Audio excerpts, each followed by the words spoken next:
Bonjour, chers élèves. J'espère que vous êtes tous en bonne santé. Bienvenue dans cette séquence vidéo pédagogique consacrée aux élèves de la deuxième année du cycle secondaire collégial. Nous travaillons dans le cadre du projet Produire et jouer une pièce théâtrale. Aujourd'hui, nous allons étudier ensemble un cours de lecture qui s'intègre dans la séquence 4, lire, produire et jouer les péripéties de la pièce théâtrale. Notre support, c'est l'adaptation théâtrale Le Petit Poucet, acte 2, scène 1 et 2. Avant d'étudier notre texte, faisons un petit rappel de la structure de la pièce théâtrale. Quelle progression une pièce de théâtre suit-elle? Autrement dit, quelle est la structure de la pièce de théâtre? D'abord, la scène d'exposition. Elle correspond aux premières scènes. Elle a un rôle informatif et un rôle plaisant. Elle doit informer le spectateur sur l'intrigue, l'identité du personnage, sur le lieu et l'époque de la scène. Deuxièmement, le nœud. C'est le problème qu'il faut résoudre. Une série de conflits et d'obstacles, un moment de crise. Et troisièmement, les péripéties. Ils font avancer l'action pour résoudre le nœud. Et ils vont faire l'objet de notre étude aujourd'hui. Enfin, nous avons le dénouement. Il résout le conflit de façon définitive. C'est la fin. Il s'agit des scènes 1 et 2 de l'acte 2 de l'adaptation théâtrale Le Petit Poucet. Nous allons focaliser notre attention sur les péripéties, le véritable cœur de l'intrigue. D'abord, situons notre texte. Comme vous avez déjà vu, dans la scène d'exposition, le bûcheron et sa femme n'ont plus de quoi nourrir leurs enfants. Le Petit Poucet les entend parler du projet de les faire perdre. Pour le nœud, le père abandonne ses enfants dans la forêt. Il y avait avant une péripétie, il s'agit du retour de l'enfant, donc le père n'a pas réussi de les faire perdre pour la première fois. La scène commence dans les bois. Les 5 frères cherchent leur chemin. Ils se lamentent et pleurent tous, sauf le Petit Poucet qui ne veut pas se laisser décourager. Le Petit Poucet aperçoit au loin une lumière. « Mes frères, j'ai aperçu une lumière au loin. Ne perdez pas courage. Ne nous donne pas de faux espoirs. Nous allons nous faire manger par les loups. Nous allons mourir de faim. Nous allons mourir de soif. Marchons vers cette lumière.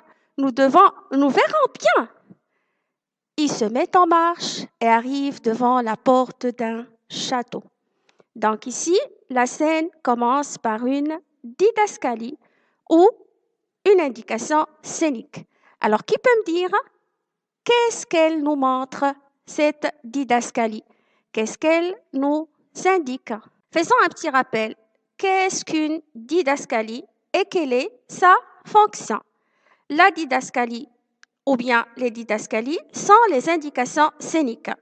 C'est une note ou un paragraphe rédigé par l'auteur à l'intention du lecteur ou du metteur en scène, donnant des indications d'action, de jeu, de mise en scène, du comportement, de l'humeur ou de la tenue vestimentaire du comédien. Elle nous indique aussi à qui un personnage parle et avec quel temps.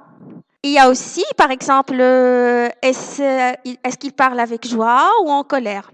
Il y a aussi les didascalies locatives qui indiquent le lien de l'action. Une didascalie peut nous montrer aussi les mouvements, les gestes et les placements sur scène. À partir de ces indices, anticipons sur le contenu de l'intrigue, faisant des hypothèses de lecture à partir de ces questions. À qui appartient ce château? Vont-ils rencontrer d'autres personnages? Ces personnages-là, vont-ils les aider à résoudre le nœud? Ou seront-ils des opposants? Le Petit Poucet va-t-il sauver ses frères avec son courage? Les frères avaient-ils raison de se décourager? À partir du mot lumière, quelle hypothèse peut-on faire? Sachant que le sens figuré du mot lumière désigne tout ce qui éclaire l'esprit. C'est une intelligence, une personne brillante, Alors, quelle hypothèse peut-on faire à partir de ce mot? Après ces hypothèses, il est fondamental de lire tout le texte pour affirmer ou confirmer nos hypothèses. Alors, scène 2. Le petit poussé. Eh bien, mes frères, ne vous l'avais-je pas dit? Un château, frappant et demandant l'hospitalité. Il frappe. Personne ne répond. Reproussons chemin, nous allons avoir des ennuis. Oui, tu as raison, c'est effrayant comme endroit. Non, je suis affamé, rentrant. Et moi, je suis assoiffé. Chut, j'entendais pas. La porte s'ouvre, une femme apparaît. Qui êtes-vous? Que voulez-vous, mes petits? Nous sommes perdus, nous avons faim et soif, nous ne savons pas où dormir. Pourriez-vous nous accueillir pour la nuit? Mes petits, vous voilà bien mal tombés. Cette maison est celle d'un ogre qui dévore les petits enfants. Je suis son épouse, je ne peux vous laisser entrer. Je vous en prie, madame, gardez mes frères. Aucun d'eux ne pourra faire un pas de plus dans ces bois effrayants. Nous allons être dévorés par les loups. Entrez donc. Mon mari n'est pas encore venu de la chasse. Mais dès qu'il sera là, pas un bruit et cachez-vous sous le buffet. Fin de l'extrait. Dans ces deux scènes, le personnage principal, qui est le petit poussé, entreprend des actions. Alors, quelles sont ces actions? Que fait-il? Il encourage ses frères, il avance vers la lumière, il frappe, il demande l'hospitalité à la femme de l'ogre. Bien. Alors, ces actions-là, elles ponctuent l'avancée de l'intrigue. Elles servent à maintenir l'intrigue dans un état de déséquilibre, puisque le petit poussé et ses frères pénètrent la maison de l'ogre. Synthèse. Les péripéties. Alors, qu'est-ce que les péripéties? À quoi servent-elles? Quelles sont leurs fonctions? Les péripéties sont les événements majeurs qui font avancer l'intrigue jusqu'à la résolution du problème. Retenez bien, elles maintiennent l'intrigue dans un état de déséquilibre. Les péripéties sont aussi des obstacles qui viennent s'ajouter sur la route du personnage principal. Elles imposent un changement dans le déroulement de l'histoire et elles garantissent la montée de la tension. Alors, les péripéties doivent être de pire en pire. Les péripéties doivent remplir l'un des 4 objectifs.